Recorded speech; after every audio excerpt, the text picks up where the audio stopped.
This feeling of economic frustration, hopelessness really, among younger Americans. It's captured in this one post that just exploded over 136,000 like almost instantly. And the core message is just blunt. It says, they tell us to stop eating out and rent's $2,000 a month. Oh, save for retirement, and yet you can barely save for next week. Go buy a house. Every house is $500,000. You can just feel the sense of being stuck. Yeah, and it gets really pointed comparing generations. Quote, I'm not asking for a handout, man. We're asking for a freaking fair shot at life. Our parents did not work harder than we work right now. They were simply just given a better chance. Their wages cover their lives, their bills, their hobbies, their passions. Our wages barely cover our freaking bills for the month, dude. It's just raw. And that rawness comes through in the comments, too. One that stood out was, no amount of budgeting can ever fix a system designed to keep us down. We're doing the best that we can, and yet it feels like the outcome has already been decided.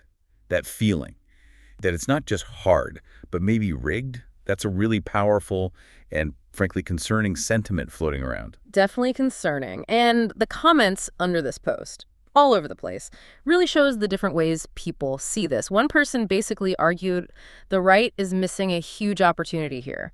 Said the left owns it with promises of freebies and loan forgiveness, while the right focuses on wall-saying military-industrial complex and foreign countries. A pretty sharp take. A very sharp take on political priorities. But then you get the complete opposite view. Someone else just comments, you can buy a decent house for $50K, which, makes you wonder where exactly they're looking. Right. Maybe not representative of most people's reality. And then others point fingers directly at spending. One comment. In the last 12 months, the Uniparty, that term for establishment Dems and Republicans, has given Israel $22.76 billion, Ukraine. $60.85 billion. Yeah. Democrats and Republicans hate us. Just pure frustration there. Yeah, and here's where it gets really interesting. Another comment connected the housing crisis to, quote, globalists, big institutions buying up homes, and the Fed keeping rates high.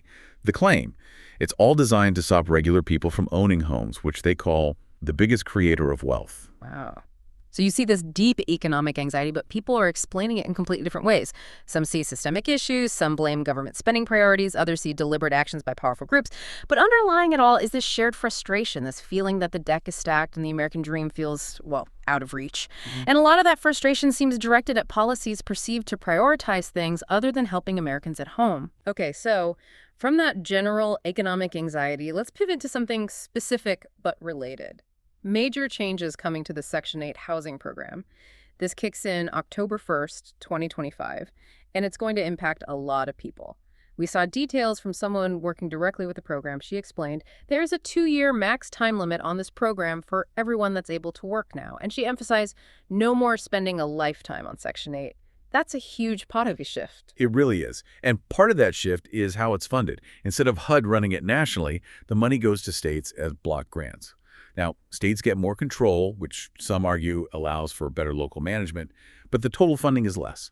So potentially fewer people get assistance overall. It's definitely a move towards decentralization and tightening the reins on federal housing aid. And the controversy ramps up when you hear the justification. The report notes the average family stays on the program for about 6 years, even if they can work. Supporters of the change are saying, look, too many people are taking advantage, sucking the resources that could be used for someone that actually needs them. That language is strong. Very strong. It directly hits that tension between safety net and dependency. Absolutely. And the comments, fiery. One person celebrated. Finally, no more multi-generational freeloading. If you're able to work, 2 years is more than enough. Section 8 was meant to be a safety net, not a lifestyle. October when 2025 marks the beginning of personal responsibility. Pretty clear stance there. Unmistakable, pure personal responsibility argument. But then you get the other side. Concerns for vulnerable people. Problem is, though, unemployment is high. Let's say you are a single mom. How do you work 2 jobs with kids? Figure out where to go. Have your kids home alone when you're not college educated. Highlighting the real difficulties people face. Right, the practical hurdles that time limits might create for some. And we saw a comment from Hawaii describing the local scene. Wow, WWWW, this is huge in Hawaii. We have people who've been in Section 8 for generations. And a lot of non-citizen Micronesians. We live next to the housing. People driving in and out with new cars and SUVs. Infuriating. That paints a picture of local resentment, seeing perceived abuse firsthand. That's powerful local context feeding into the broader debate. And one more. Someone who actually dealt with the program said, I used to have to deal with Section 8 housing, and I am glad it's being done this way. Too many people have taken advantage. Again, that perception of widespread abuse and a feeling that the old system wasn't working as intended. Yeah, so this whole thing really puts a spotlight on that core question. Yeah. Where's the balance between government help and individual responsibility? This policy change is clearly trying to shift that balance, pushing back against the idea of the program as a permanent solution and reflecting that widespread desire you hear for more accountability with taxpayer money, ensuring it's a hand up, not a lifelong handout. Okay, sticking with the struggles, but focusing again on young people. Another viral post, this one with over 155,000 likes, title, What It's Like Being Young in 2025, the consensus. Basically, nobody can afford to live. And it's not just a complaint, it's a detailed story. This young woman making double minimum wage, but only $10 left in her account. Living with 4 roommates, rent and bills barely covered, her car barely runs. Needs 30 minutes of fussing just to get home, can't afford fixes. She talks about 4 small things at Walmart costing $40, wiping her out, living on granola bars because food's too expensive. It sounds Utterly grim, just surviving day to day. And her final quote, it's intense. Remember back in the good old days when a man could afford to feed, raise, house his family on minimum wage? You guys had it so easy, and then you destroyed everything behind you, you boomers. Just raw anger and this feeling of betrayal. Yeah, the emotion there is palpable. It's that feeling of a broken social contract, isn't it? Not just hardship, but this sense that the path their parents or grandparents had is just gone, destroyed, as she put it. And it feeds right into that generational tension, the feeling that past policies or actions have inflated costs and choked off opportunity for the younger generation. Right. And the comments underneath, just as intense and really divided. One person zeroed right in on her appearance. Her nose ring is distracting me. Anyone with a nose ring is likely unemployable in any real job. That is the first thing she should probably fix. Pretty judgmental. Very judgmental, puts it all on personal choices. Exactly. Another one did the same, demanding lifestyle proof. Show me her DoorDash statement. Show me her Starbucks spending. Bar tabs, cosmetics, salon. This is why young people are broke. Basically blaming spending habits entirely. The classic avocado toast argument, essentially. Pretty much. But then others pushed back. One comment anticipated this. I'm here for the inevitable boomer replies that kids are lazy, without acknowledging that earnings have been stagnant for 50 years while cost of living has increased 400%, defending the systemic argument. Bringing in the historical economic context. And a fourth comment was sort of in the middle, maybe. Maybe ditch the nose ring and start looking for a better job. I had 3 roommates and remember having $12 to last 2 weeks. It's tough. Acknowledges the struggle, but still focuses on personal action. So this story really lays bare that divide. Is it individual choices, lifestyle, maybe even appearance, or are there bigger systemic economic forces making it impossible for young people to get ahead no matter how hard they try? The comments show there's absolutely no consensus. But the reality of the struggle she described, that seems pretty undeniable, even if people disagree fiercely on the why. All right, let's shift gears completely now to Denver, Colorado. They've launched a $3 million Eat Less Meat campaign funded by taxpayers. Yeah, posters all over the city pushing this agenda. It comes from the city's Climate Protection Fund. Voters approved the fund itself, about $40 million a year for climate stuff. But using it this way, telling people what to eat, that's definitely ruffled some feathers. Oh, absolutely. This is a perfect example of how even well-intentioned voter-approved funds can spark backlash when they're used for something voters see as intrusive or, frankly, ridiculous. It's one thing to fund, say, renewable energy projects. It's quite another to spend tax dollars telling people to skip the steak. It feels like government overreach into personal choice for a lot of people. And the comments, mostly critical, lots of sarcasm, like this one. Why is taxpayers' money spent so frivolously? If this happened anywhere other than government, they'd all be out on their well-padded arse a long time ago. Captures that frustration with perceived government waste perfectly. Then there's the defiant response. This would make me eat twice as much meat and start a butcher shop and cattle ranch. Classic pushback. Huh. Yeah, that's a very American reaction. Don't tread on my diet. Another just said, this anti-meat insanity has to end. And a really strong one. Denver is completely lost. The entire state of Colorado is right behind it. Destroyed by progressive politics. It's certainly not American anymore. That connects it to a bigger political picture. It really does. So you see this tension play out. Yeah. Government initiatives, even climate-focused ones, bumping up against individual liberty, perceived wasteful spending, and just plain dietary preference. It clearly struck a nerve, reinforcing that sentiment that government should stay out of people's personal lives and focus taxpayer money on, essential services, not social engineering campaigns. Okay, next up, a big political one. J.D. Vance's comments on redistricting and immigration. This stirred things up, his core argument.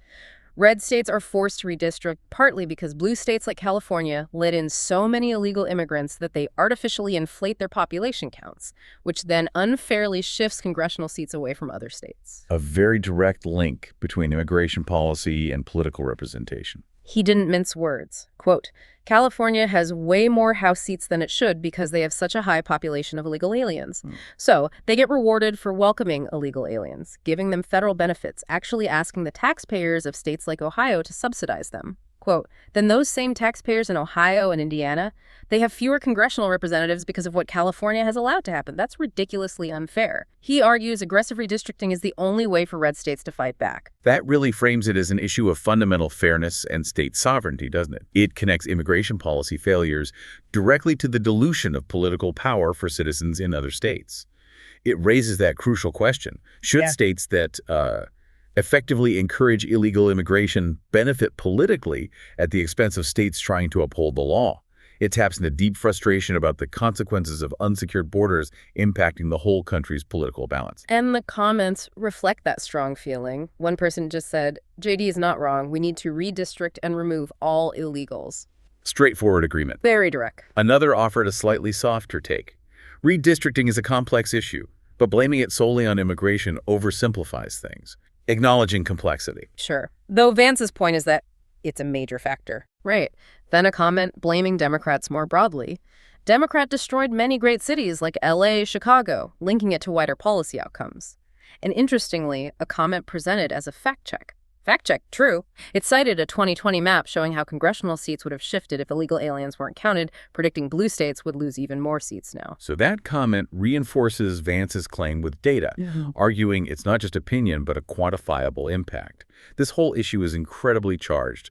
It highlights how immigration isn't just a social or economic issue, but fundamentally shapes political power dynamics between states.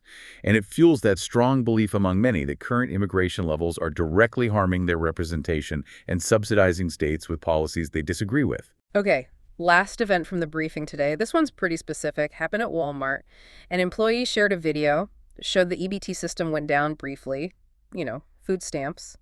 And the video apparently showed tons of people just abandoning their full shopping carts right at the checkout because the system wasn't working. The report makes the point, imagine that happening in every store all day.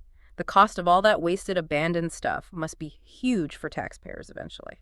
It's fascinating how a simple tech glitch can suddenly reveal the scale of reliance on these programs. Yeah.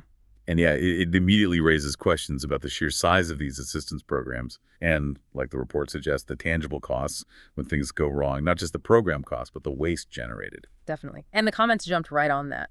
One person quoted RFK Jr., "We are spending $405 million a day on SM app. About 10% is going to sugary drinks. If you add candies, it's about 13% to 17%, putting a huge price tag on it and questioning what the money buys." Highlighting the scale and the type of purchases, which is often a point of contention. Another comment questioned the need altogether. There is no way this many people actually need EBT. Also, what happened to the myth that people on assistance primarily lived in food deserts without access to grocery stores? Directly challenging the narrative around the program. Right, skepticism about the actual level of need versus dependency. Then a comparison popped up. In China, you are on your own. There are no food stamps, and you need to earn a high social credit score to get government handouts. Contrasting systems implying ours fosters dependency. Presents a starkly different approach focused on self-reliance or state control, depending how you see it. And finally, someone questioned the abandoned carts themselves. Those baskets contain items that EBT doesn't cover. Stuffed animals, toys. Perhaps some of this is items that need to be restocked, suggesting maybe not all abandoned items were essentials or even EBT eligible, raising questions about misuse or just unrelated restocking. The comments show deep taxpayer concern about the scale, the perceived waste, and whether these programs foster self-sufficiency or long-term dependency.